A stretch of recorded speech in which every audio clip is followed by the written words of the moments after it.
5h40 da noite. O nosso palestrante hoje é o Dr. Miguel Hernandes Neto. Ele é médico nefrologista, integrante do corpo clínico do Hospital da Beneficência Portuguesa de São Paulo, Hospital IGESP e o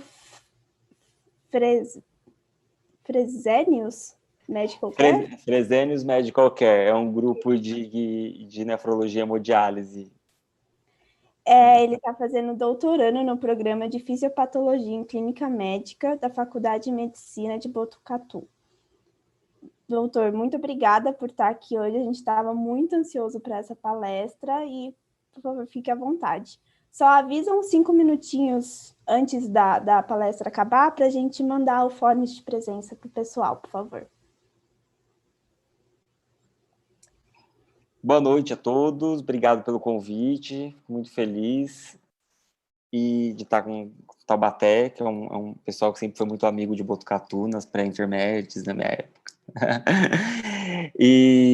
Eu sou formado em Botucatu, fiz tudo lá, e eu faço atualmente doutorado lá, tá? Eu fiz graduação, clínica médica, nefrologia, e agora eu faço doutorado, tá?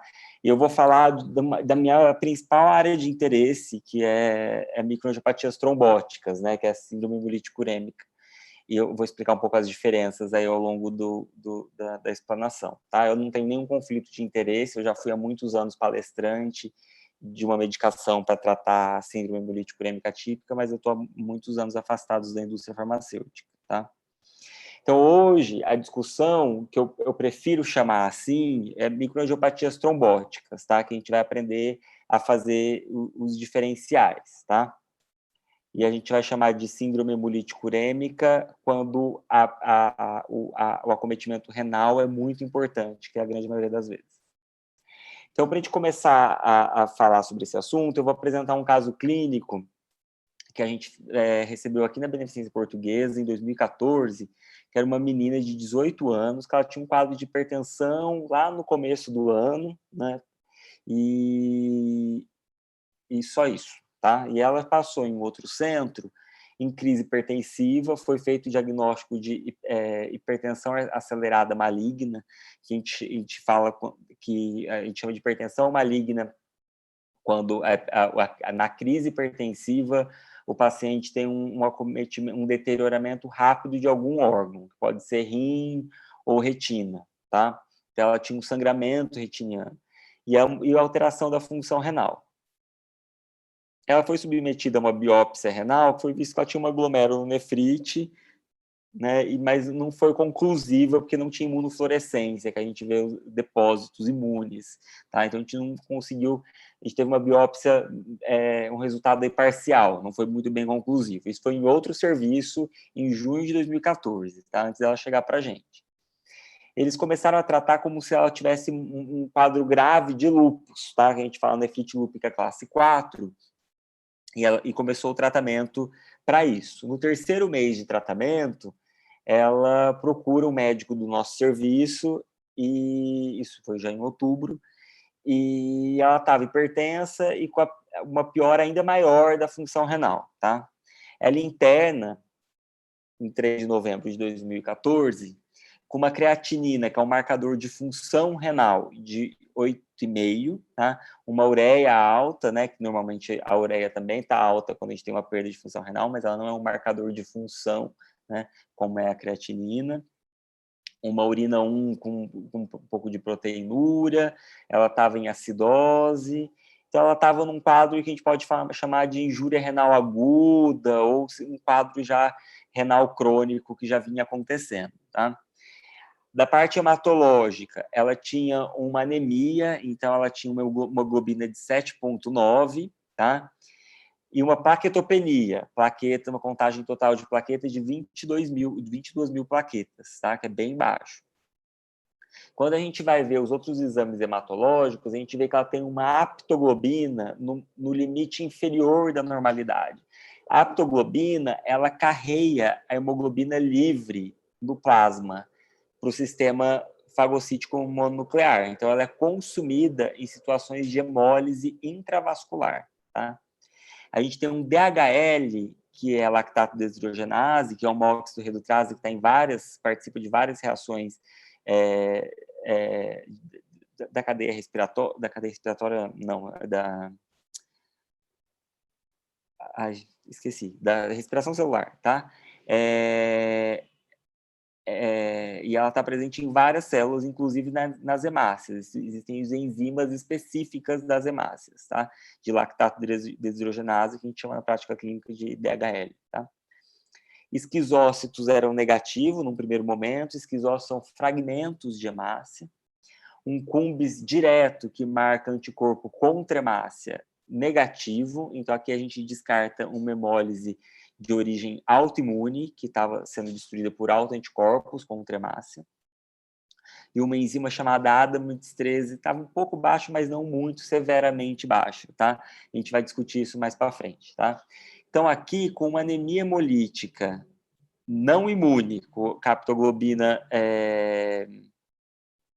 com o cumbis direto negativo, com características de hemólise intravascular, né, a gente chama de anemia hemolítica intravascular não imune, tá? Que excluído uma prótese valvar disfuncional, né, de cardíaca, né, só nos sobra uma situação clínica que é a anemia microangiopática, que a gente vai entender ao longo da discussão. De outras provas imunológicas, ela tinha um C3 um pouco baixo, o resto tudo normal. Tá? Então, os diagnósticos que a gente fez aqui nesse momento, né, dessa primeira avaliação da menina no ambiente intra-hospitalar, ela tinha uma injúria renal aguda, ou já doença renal crônica, porque o quadro já vinha se arrastando, esse quadro de hipertensão maligna, ela estava muito hipertensa, e um quadro de microangiopatia trombótica, que a gente vai definir e entender as correlações clínicas daqui para frente, tá? As primeiras condutas a serem tomadas aí foi colocar ela em programa de hemodiálise diário para controle da volemia. Ela estava recebendo plasmaférese com infusão de plasma, que é um tratamento que a gente acaba fazendo para toda microangiopatia trombótica antes de definir a etiologia. E o controle da hipertensão com nitroprusiato de sódio endovenoso, né? Endovenoso, nitroprusiato de sódio, tá? Para controle da crise hipertensiva. Uma semana depois que ela começou a fazer esse tratamento, ela continuava plaquetopênica, né? A anemia continuava anúrica, porque a injúria renal aguda é muito grave, o DHL ele perde valor na plasmaférese, tá? Então, ela não estava respondendo a nada ao que a gente estava fazendo para essa microangiopatia trombótica, que é a plasmaférese, neste momento. Então, o que é a microangiopatia trombótica? Então, a microangiopatia trombótica, por definição, ela é uma entidade histopatológica definida pela presença de trombo de fibrina e plaqueta na microcirculação. Então, a gente deve olhar um tecido, que no caso da minha prática clínica é o rim, né? E aí a gente acaba chamando de síndrome hemolítico-urêmica, né, essas situações, né, que a gente encontra trombo de fibrina e plaqueta e hemácia, né, com hemácias fragmentadas na microcirculação, tá? Isso acontece porque houve um dano da célula endotelial, né, lá a parte que reveste o vaso, lá o endotélio, uma célula muito delicada, acaba sendo rompida, expõe a matriz subendotelial para a formação de trombo ali para cicatrizar aquela região, né? E a correlação clínica disso seria o que a gente chama de anemia hemolítica não imune, que é anemia microangiopática, tá? A trombocitopenia, né, que é a plaquetopenia, e lesão de órgão-alvo, principalmente rim ou cérebro, tá? Se ficou confuso, não se desespere, porque a gente vai repetir isso as próximas meia hora toda, tá? Então, aqui é mais uma foto de um glomérulo, tá? Aqui a gente encontra trombo de fibrina plaqueta, né? Microtrombo na microcirculação, né? E isso acontece pela lesão da célula endotelial, né? Então começa a formar microtrombo na microcirculação. Aqui de novo um outro glomérulo, então aqui trombinhos aqui entupindo toda a alça capilar glomerular, tá? Isso leva a isquemia renal, o rim sofre com isso porque a alça capilar glomerular está cheia de microtrombos, tá? E essa entidade que a gente precisa ver na biópsia para chamar de MAT em teoria, né, mas a gente tem essas correlações clínicas, que é a destruição, hemólise mecânica na microcirculação das hemácias, esse consumo de plaqueta para tentar estancar ali a lesão da célula endotelial, e a lesão de órgão-alvo intrínseca, principalmente rim, no caso da maioria delas, tá? A gente tem essas correlações clínicas, mas a gente deveria ver os microtrombos em microcirculação para ter como padrão ouro de microangiopatia trombótica. E a microangiopatia trombótica, as microangiopatias trombóticas, as MATs, tá? Elas são comuns, é uma apresentação comum a várias doenças, né? Então, ela não é uma doença específica. Então, a gente tem que buscar qual foi o insulto à célula endotelial, tá? Então, tem várias coisas. Em criança, muito no primeiro ano de vida, deficiência severa da deficiência, defeito do metabolismo da cobalamina. Drogas podem lesar o endotélio por vários mecanismos. Então, na minha prática clínica, eu trabalho com transplante renal. Então, inibidor de calcineurina, que é o tacrolimo e a ciclosporina. A BP é um hospital oncológico, então a gente vê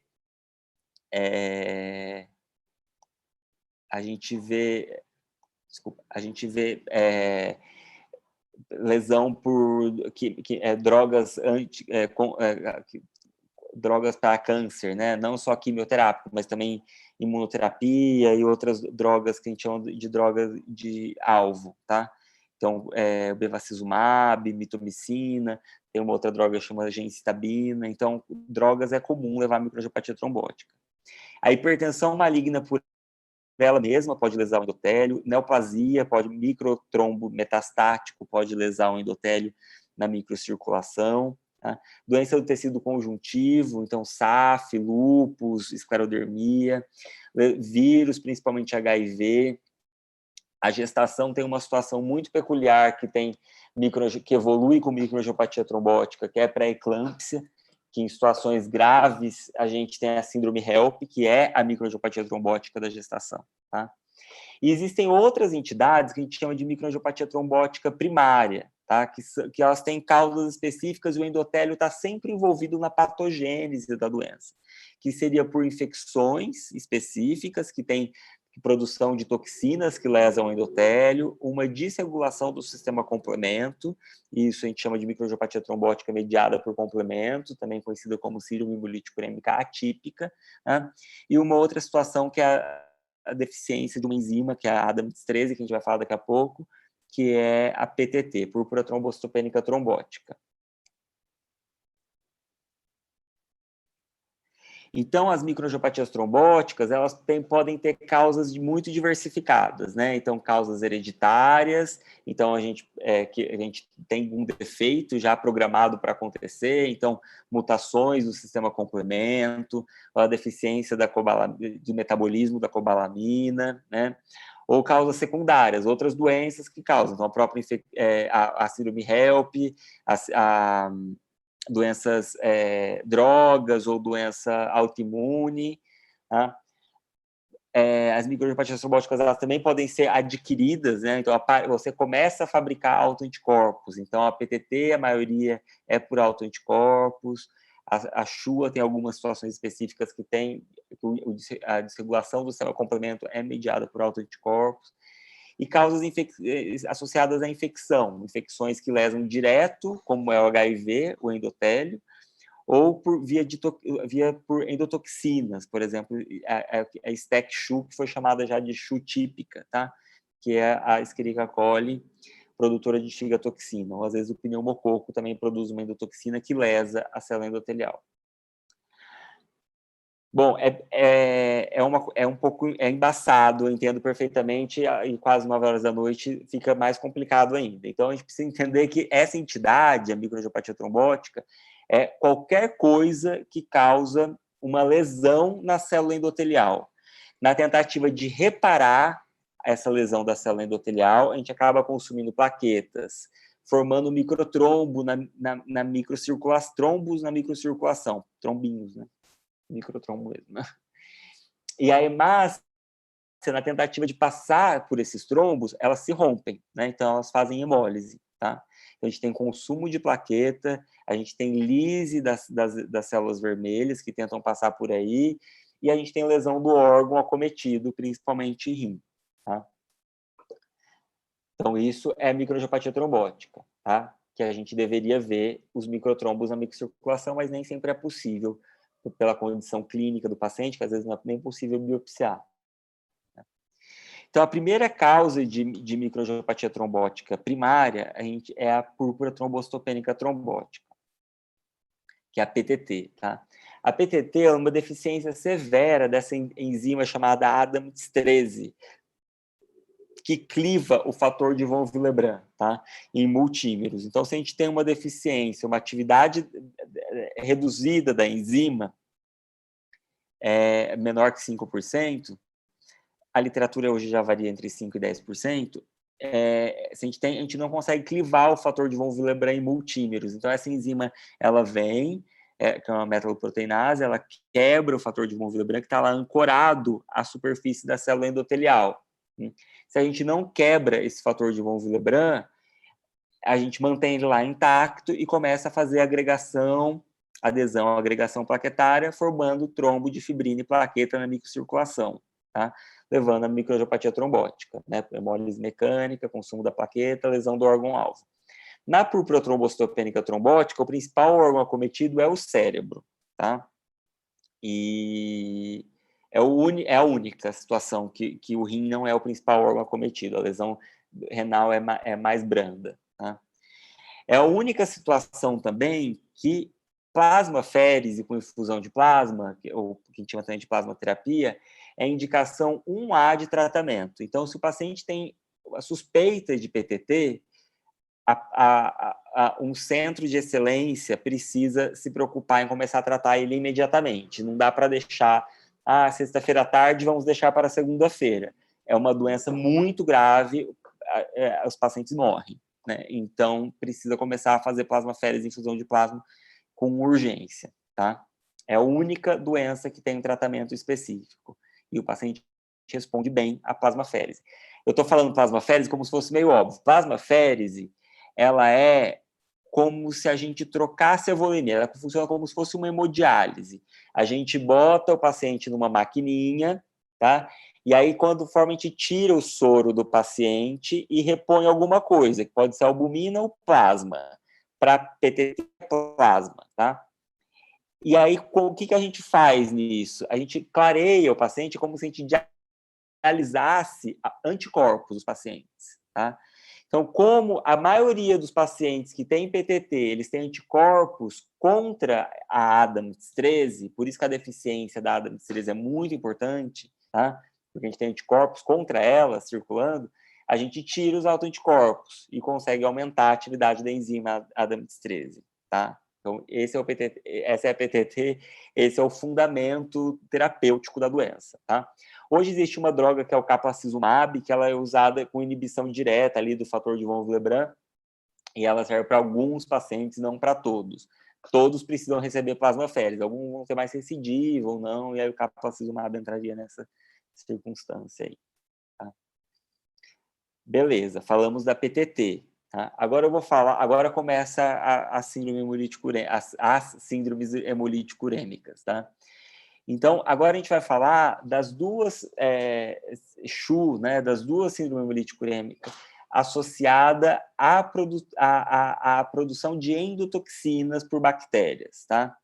Então, essa daqui é a síndrome hemolítico-urêmica associada à Escherichia coli, produtora de cigatoxina, ela já foi chamada de SHU típica, SHU demais, SHU com diarreia, demais era porque tinha diarreia, tá? E hoje a gente chama de STEC-SHU, tá? Que é a síndrome hemolítico-urêmica associada à Escherichia coli, produtora de cigatoxina, tá? E análoga a ela, existe a síndrome hemolítico-urêmica associada à infecção por pneumococo. A gente vai falar um pouquinho de cada uma aí. Então, a STEC-SHU, que já foi chamada, era SHU típica, SHU com diarreia, SHU demais, hoje a gente chama de STEC-SHU, a literatura chama de STEC-SHU, ela é causada após uma infecção por uma enterobactéria. Na grande maioria das vezes, Escherichia coli, mas pode ser Enterobacter, Yersinia, Campylobacter. O importante é que essas enterobactérias sejam produtoras dessa toxina chamada Shiga-toxina, uma endotoxina. Então, depois da diarreia, produz a endotoxina, que é a Shiga-toxina, que cai na circulação e encontra um receptor na célula endotelial. Lesa a célula endotelial, expõe a matriz subendotelial, começa a agregar plaqueta, formando trombo de fibrina e plaqueta. A hemácia tenta passar ali no microtrombo, rompe. Hemólise micromecânica intravascular microangiopática. Tá? Consumo de plaqueta, aumenta o DHL, consome aptoglobina, cai a hemoglobina no plasma, tá? E lesa o principal órgão acometido, que são os rins, tá? Então, a gente tem aqui, primeiro, a gente tem a história natural da STEC-CHU, tá? A gente tem doenças normalmente por água ou carne contaminada. O país que mais tem STEC-CHU é a Argentina, muito provavelmente pela questão do armazenamento de carne, tá? E aí, depois de uns dias, o paciente começa com uma diarreia, normalmente sanguinolenta, né, com dor abdominal, paciente com queda do estado geral, tá? E aí, mais umas 2 semanas, ele começa com um quadro clínico de microangiopatia trombótica. Então, anemia hemolítica microangiopática, plaquetopenia e injúria renal aguda, tá? Normalmente, ela se resolve em mais ou menos 2 semanas, tá? E nessa casuística aqui, que foi publicada em 2015, era mais ou menos 70%. E aí, alguns pacientes ficavam sequelados aí, né? Hoje a gente entende que mesmo em lugar que tem muito STEC-CHU, e mesmo que o paciente tenha tido diarreia, se ele tem uma mutação do complemento, ele pode ter uma outra situação, que é a síndrome hemolítico urêmica atípica, que é associada ao complemento. Então, na verdade, acho que há um erro de reportagem. Provavelmente, a maioria dos pacientes vão resolver mais de 70%, que tem realmente só STEC-CHU, resolveria o quadro clínico aí e ficaria sem sequela, tá? E o tratamento, nesse meio do caminho, não tem nada específico. A gente tem que dar o suporte para o paciente. Se a injúria renal aguda for muito importante, tem que fazer hemodiálise, tem que fazer diálise. Às vezes, a gente acaba fazendo plasmaférese no desespero, né? Tem que hidratar bem o paciente, dar antibiótico, porque normalmente é por infecções bacterianas, né? Então, e aí dá a terapia de suporte e esperar que o quadro se resolva aí, que a maioria deve se resolver, tá?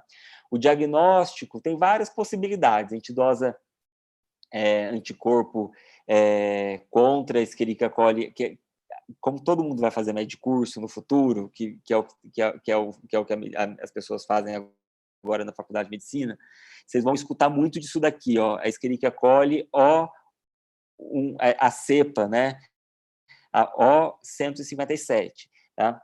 Mas nem, então assim, você pode dosar anticorpo contra essa Escherichia coli específica, fazer PCR nas fezes, buscando a Shiga-toxina, né, em cultura de Escherichia coli. Mas lembrando aquilo que eu falei, nem sempre é Escherichia coli, né, e nem sempre é essa cepa, tá? A O157. Por exemplo, em 2011 ou 2012, teve um surto de STEC-CHU na Alemanha, tá? Que estava relacionado com a conserva de pepino, era alguma coisa desse tipo, assim.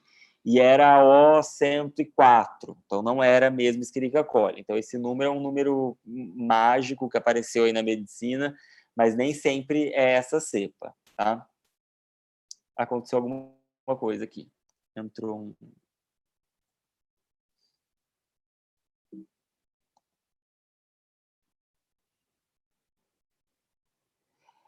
Beleza, então a gente pode ter a Escherichia coli, que não necessariamente é a Escherichia coli, ela só dá o nome à doença, mas pode ser qualquer enterobactéria produtora de Shiga-toxina que lesa a célula endotelial, porque ela encontra um receptor lá.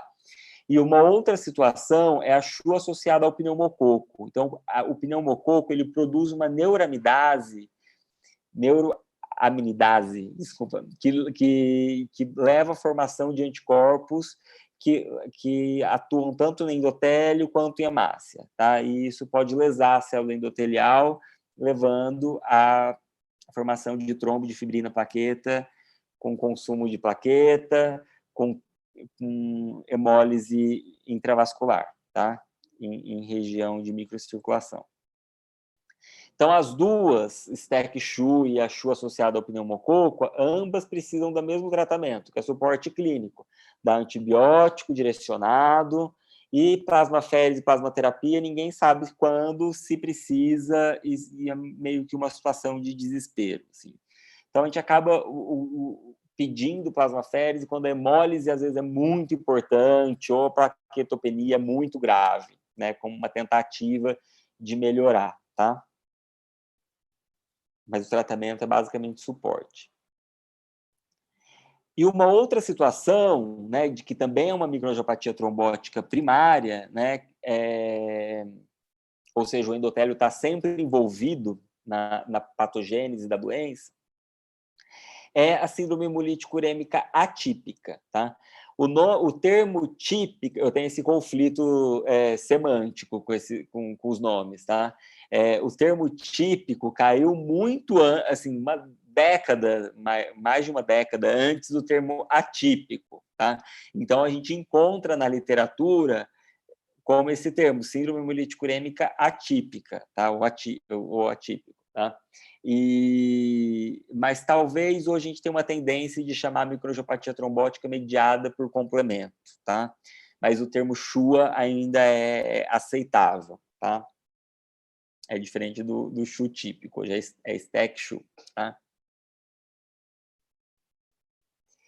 Então, que a CHUA, ela é uma desregulação, tá? Seja herdada ou seja por presença de autoanticorpos contra proteínas específicas do complemento, que levam a uma desregulação da via alternativa do complemento. E a gente acaba levando uma produção desenfreada do complexo de ataque à membrana, né? Que é um produto final aí da via possível, da via do sistema complemento, tá? O complexo de ataque à membrana ele também é chamado de perforina, que ele deveria furar a célula da bactéria, né, que é quem ativa a via alternativa.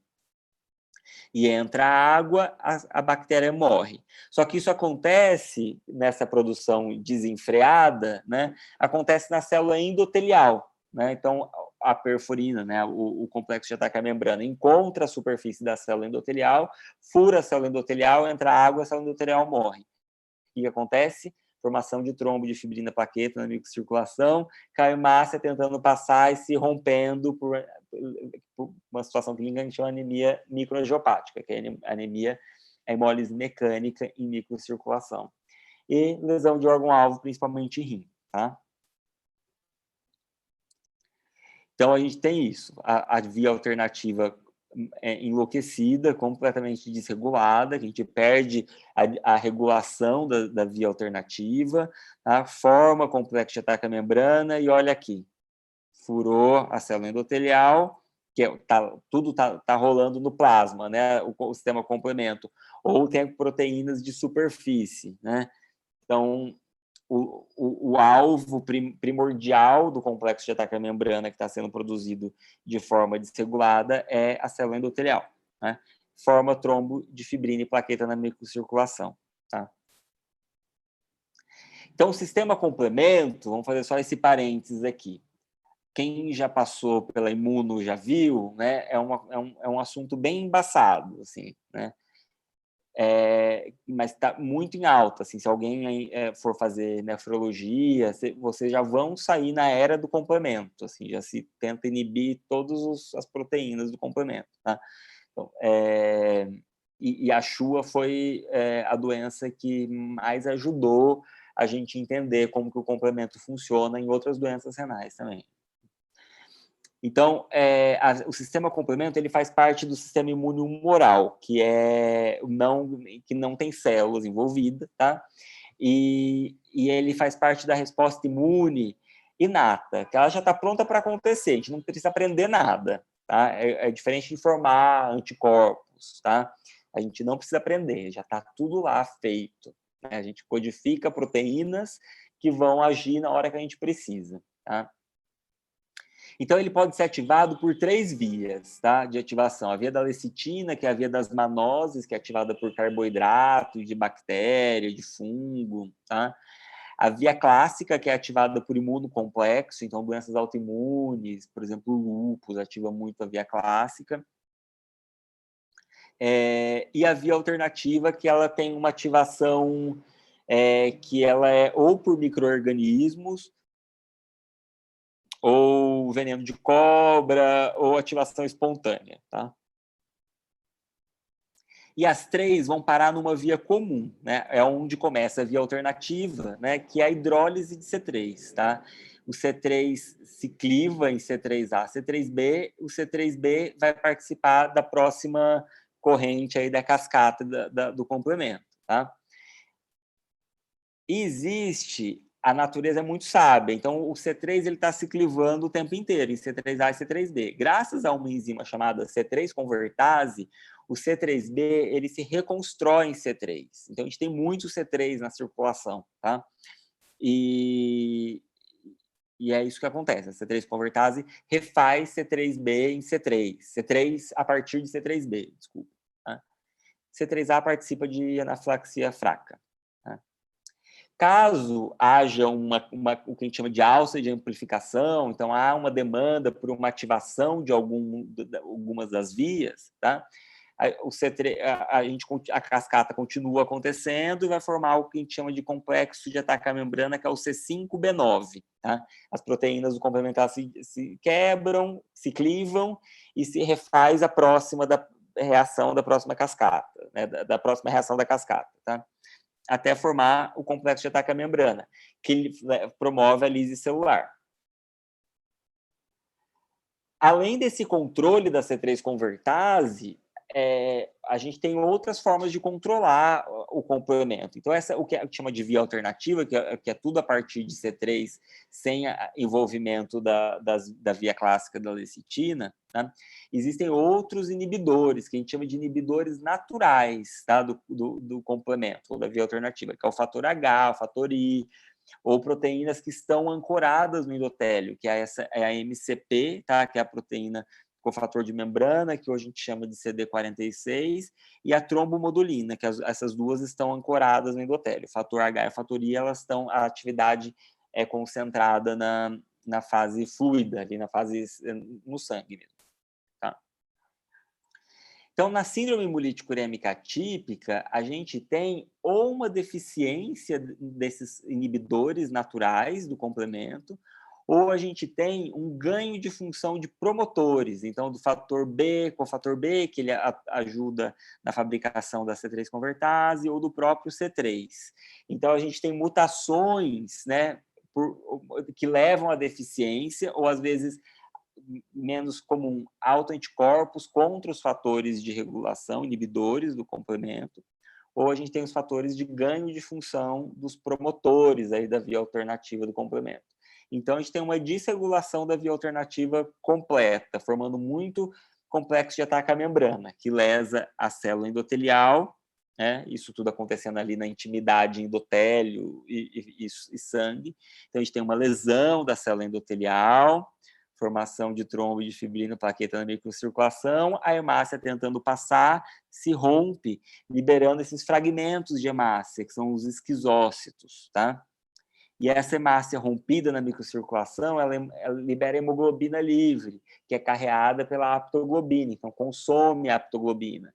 Além disso, uma isoenzima de lactato de hidrogenase presente na hemácia também é liberada para a circulação, aumenta o DHL. Então, a gente acaba encontrando essas características na hemólise microangiopática, né?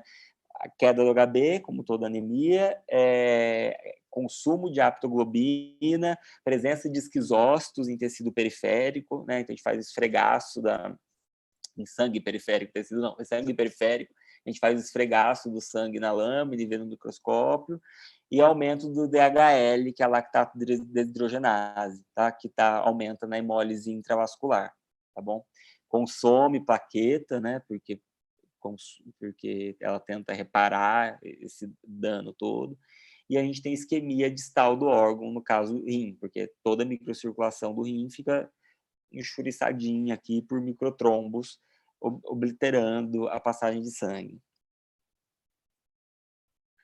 Então, na microangiopatia trombótica, mediada por complemento, que é um nome moderno, que é a síndrome hemolítico urêmica atípica, a SHUA, tá? Que é como a gente chama ainda, tá?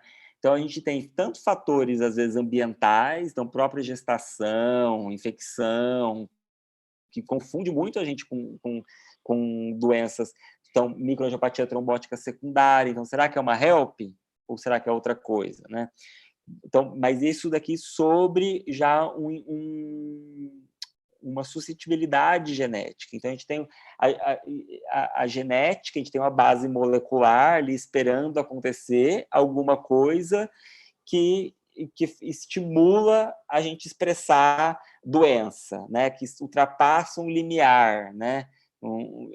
Para a gente expressar a doença. Né? Então, a gente tem essa alteração do complemento, que quando a gente tem essa motivação aí por alguma situação clínica específica, a gente desenvolve clínica, e no caso, microangiopatia trombótica mediada por complemento. Tá? Então, a SHUA, você vê como é que esse slide ele é até repetitivo, né? Microangiopatia trombótica mediada por complemento, SHUA, né? Para reforçar. Então, a literatura vai demorar um tempo ainda para mudar esse nome, tá? Então, na SHUA, a gente já foi associado com vários gatilhos, tá? Que a gente chamava no passado de condição amplificadora do complemento, mas hoje a gente chama de gatilho, que acho que é mais tranquilo, tá? Com vários gatilhos, inclusive no Brasil já foi associado com dengue, esse relato aqui dessa autora, a Carla Nester, ela traz o relato de dengue, que foi um diagnóstico brasileiro, tá? Então, mais tudo. Então, vacinação, câncer, gestação, doença autoimune, transplante, drogas, tudo isso pode ter sido gatilho para a gente levar a uma hiperatividade da via alternativa do complemento, levando à microangiopatia trombótica mediada por complemento, a SHUA. Tá? Quer passar a lista? Pode ser. A Yasmin vai mandar no chat. Tá bom. Então, o tratamento da SHUA tá no finzinho, tá? Eu vou falar bem pouco, porque não era muito... Eu acho que o importante da aula era vocês terem contato com essa ideia da MAT, das microangiopatias trombóticas, e que não é tão simples, nem diagnóstico, nem fazer o diferencial, mas vocês terem esse primeiro contato aí desses diferenciais, né? Saber que vocês vão ter que estudar em algum dia IPTT, a STEC-SHU vai aparecer, né? Então, o diferencial aí para a síndrome hemolítico urêmica atípica, tá? Então, o objetivo não é tanto falar de tratamento, mas como eu falei lá que para PTT tem plasmaféresis e infusão de plasma, para STEC-SHU e SHU associada à infecção por pneumococo, a gente faz suporte clínico, né, e dá o que o paciente precisa. Para a SHUA, existe um tratamento específico também, tá? Então, o primeiro inibidor do complemento, que ele já tem até uma versão mais avançada, que você pode, com uma posologia mais confortável, mas ainda ele não tem o mesmo prestígio na literatura que tem o eculizumab, tá? Então, o eculizumab é o primeiro inibidor do sistema complemento que o FDA aprovou. Tá? Aprovou para uma outra doença que é mediada por complemento, que é uma doença da hematologia, que é a hemoglobinúria paroxística noturna, e depois aprovou em 2011 para a síndrome hemolítico urêmica atípica. Tá? Então, é um anticorpo monoclonal que tem uma forte atividade a C5, tá? Então, a gente inibe a porção terminal lá do complemento. Então, preserva a porção proximal, as atividades proximal, anafilaxia fraca, opsonização bacteriana, depuração de imunocomplexo. A gente inibe só a proximal. Então, a gente tem aqui na síndrome hemolítico urêmica atípica uma hiperatividade da via alternativa do complemento, formando muito complexo de ataque à membrana, lesando a célula endotelial, formando trombo de fibrina e plaqueta, microangiopatia trombótica. com o eculizumab, a gente inibe aqui em C5, impede a formação de trombo de fibrina plaqueta. Tem muito estudo já de segurança e eficácia com o eculizumab, para grande, assim, quando o tratamento é precoce, mesmo em paciente que recidiram em transplante renal, a droga faz, assim, parece milagre, assim, ela tem uma resposta muito positiva, só que precisa ser bem precoce o tratamento, senão a resposta não é tão motivadora assim, tá? E possibilita, era uma doença que quando eu era residente, há 10, um pouquinho mais, 10 anos, até 11, 12 anos atrás, a gente olhava uma menina gestante, que a gente sabia que tinha uma que a gente chamava de CHU pós-parto, que aparecia no pós-parto, então não era HELP, né? Então, a gente fala, CHU pós-parto, coitada, recidiva no transplante, menina nova, com filho pequeno, não vai poder transplantar mais, né? Então, mudou a história, né, dessas pacientes, né, que podem ter uma vida útil aí quase normal, né, tomando a medicação, tá? O único problema é que se você inibir a via terminal do complemento, você fica predisposto à infecção por germes encapsulados, principalmente meningococo. Então, precisa vacinar, tá? E ainda fazer antibiótico terapia para evitar a infecção por meningococo. Continuando o caso lá daquela menina, que a gente chegou no momento que a plasmaféresis não estava respondendo, ela tinha o C3 baixo, que já era um indício de que ela tinha um envolvimento do complemento naquela microangiopatia trombótica que ela internou. Então, a gente fez o eculizumab no esquema tradicional, deixou ela com antibiótico, vacinou, fez o que tinha que fazer. A menina teve uma resposta das plaquetas assim que eu achei brilhante, mas a Lilian, que é o maior nome de CHUA do Brasil e um dos maiores do mundo atualmente, ela achou que foi demorada esse aumento da plaqueta. Então, a menina estava aqui, ó, com 22 mil plaquetas, 20 mil, 20 mil, 20 mil, é que ela recebeu uma férise de plaquetas. Caiu no dia seguinte, 20 mil, 20 mil, 20 mil, 20 mil, recebeu uma férise e a primeira dose do eculizumab aqui no dia 13. E aí ela sustentou, né? E aí veio aumentando, aumentando, e em uma semana já tinha mais de 100 mil plaquetas, tá? Eu fiquei feliz, a Lília achou que demorou um pouco. E aí isso foi um indício até de que ela falou assim, acho que talvez ela não tenha uma resposta muito brilhante da parte da função renal. E foi o que aconteceu. Ela ficou em diálise e eu perdi o segmento dela aqui em São Paulo em abril de 2015, né? Então ela ficou uns 6 meses ali com a gente, super bem, bem controlada da anemia, plaqueta, estava tudo bem. E ela foi para Salvador. Aí ela transplantou lá. Numa a gente teve episódios de desabastecimento no Brasil, ela perdeu a droga e acabou recidivando a doença. Eu não sei como que ela está hoje. Eu sei que a mãe dela chegou a me mandar mensagem falando isso daí. Mas naquele primeiro momento ela teve condição até de transplantar depois, né? Gente, acho que é isso daí que eu tinha para falar. Acho que talvez eu tenha até falado muito aí. É muito difícil, né? É um assunto mais complicadinho. Aí a gente tá abrindo para pergunta, se alguém quiser fazer alguma pergunta ou quiser mandar no chat, a gente lê para o professor.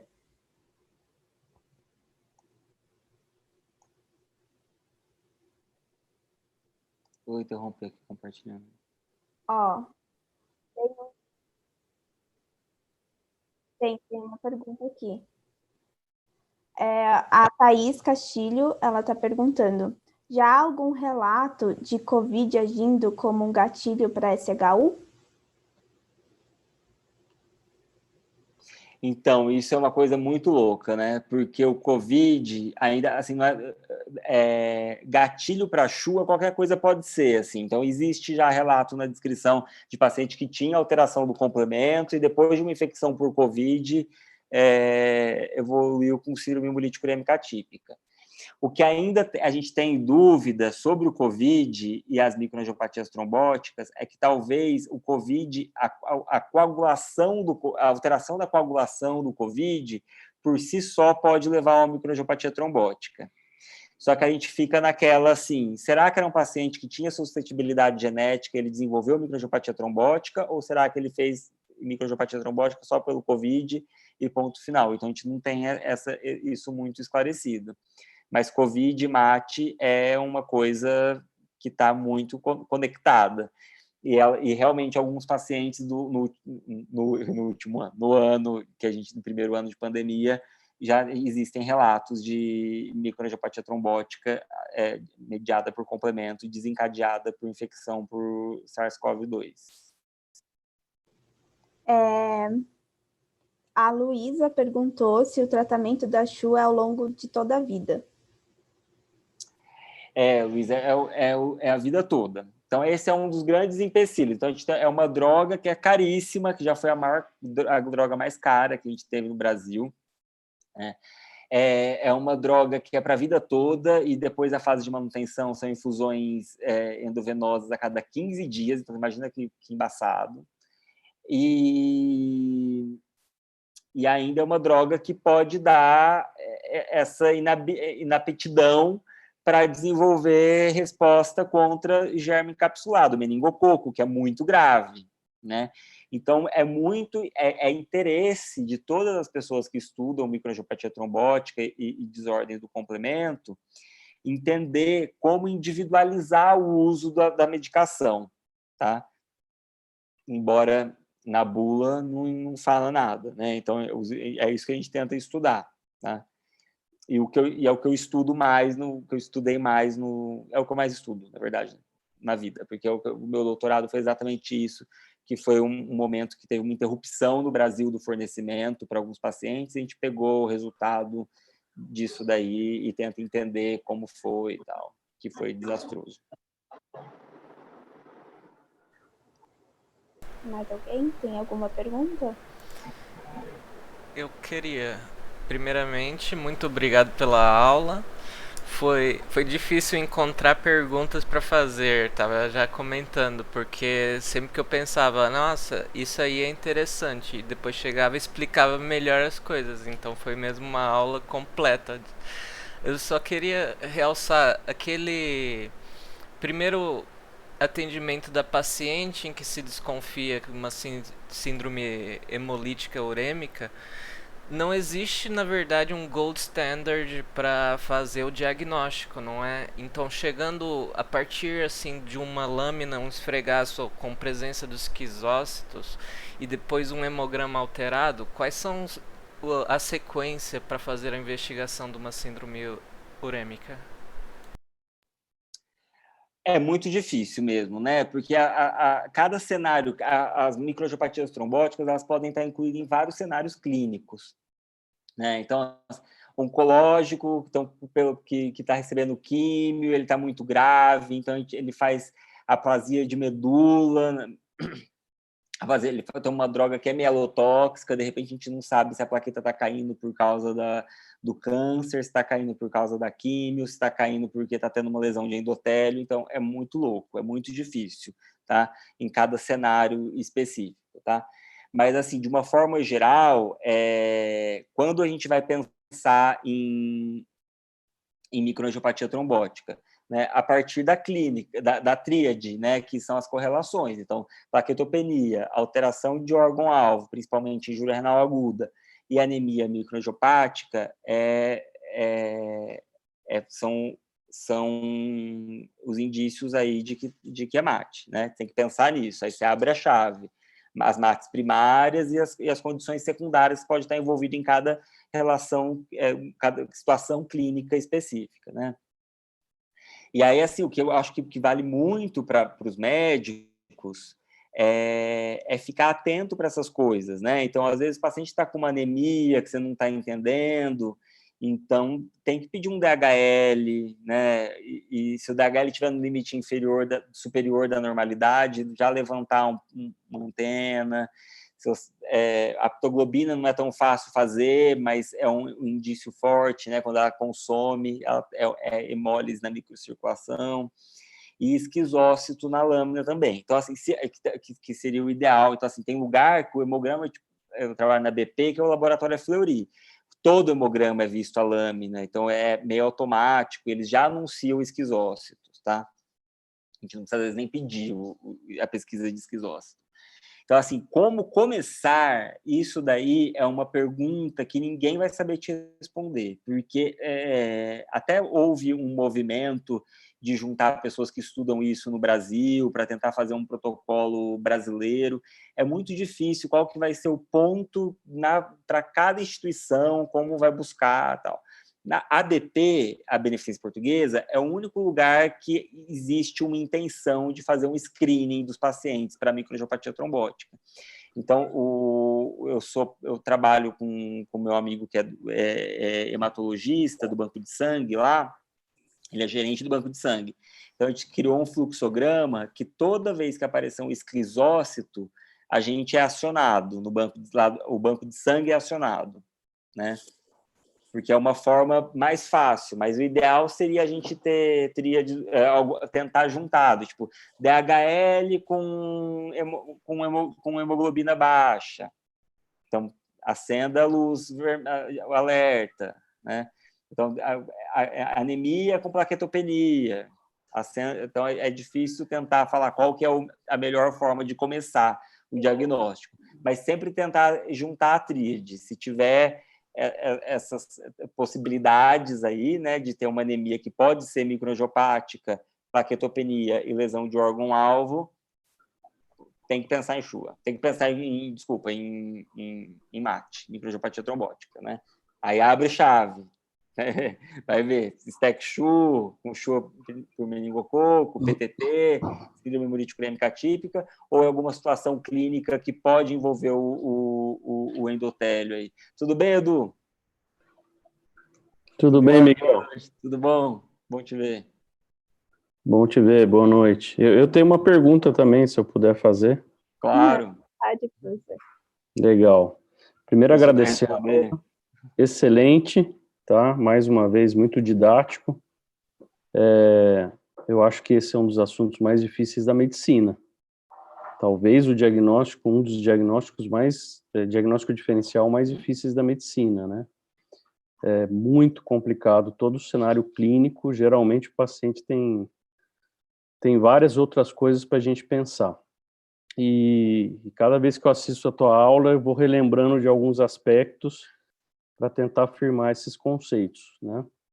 Obrigado mais uma vez. A minha pergunta é mais assim para uma orientação para o pessoal da pediatria, que pega, na maioria das vezes, aqueles casos de STEC-CHU, né, com aquela historinha bonitinha que teve lá diarreia, chegou com a ureia alta, alguns chegam até a precisar de diálise, mas a grande maioria acaba melhorando e não precisa da diálise.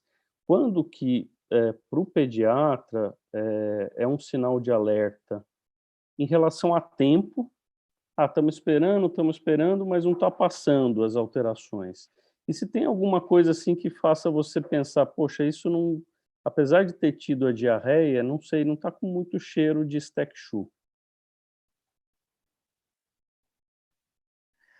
Então, é muito difícil mesmo, né? Porque, assim, a grande maioria, a gente sempre vai achar que é STEC-CHU, né? Se tem diarreia, até que se prova o contrário, é STEC-CHU.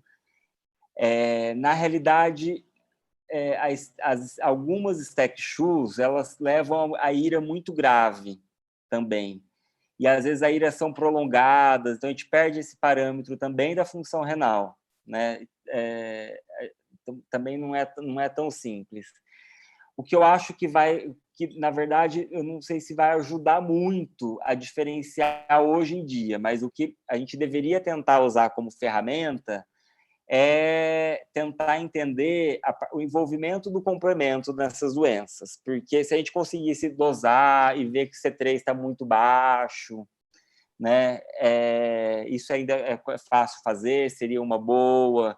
Se a gente conseguisse fazer outras análises de complemento, que seria, às vezes, buscar complexo de ataque à membrana tecidual, que não precisa ser necessariamente no rim, mas buscar em mucosa.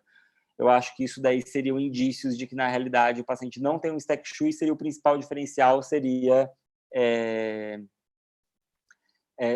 SHUA, né? Síndrome hemolítico urêmica atípica. Eu acho que é isso. Aí seria o momento de talvez você cogitar não tratar como síndrome hemolítico urêmica atípica.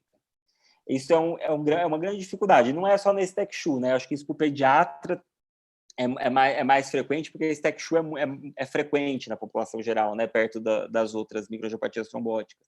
Mas, por exemplo, HIV, que momento que a gente vai fazer? A gente não tem nada que diz, né? Se o paciente tem HIV, ele está fazendo microangiopatia trombótica, que você vai a que hora você vai falar, eu vou fazer eculizumab? É difícil, né? Difícil.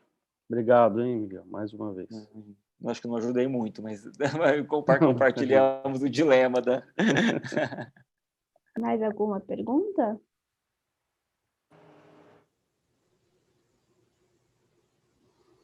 Acho que a gente encerrou mesmo, acho que ninguém mais tem nenhuma dúvida.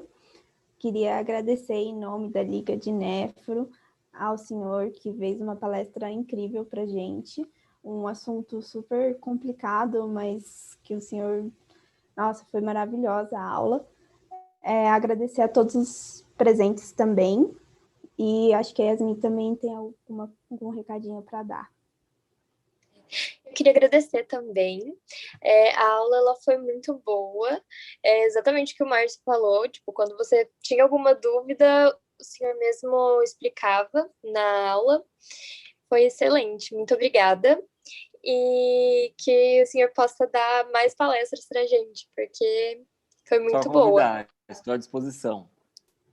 Muito obrigada a todos. Obrigada, professor Eduardo. Boa noite, boa gente. noite e boa próxima semana para todo mundo. Boa semana, até a próxima. Tchau, tchau.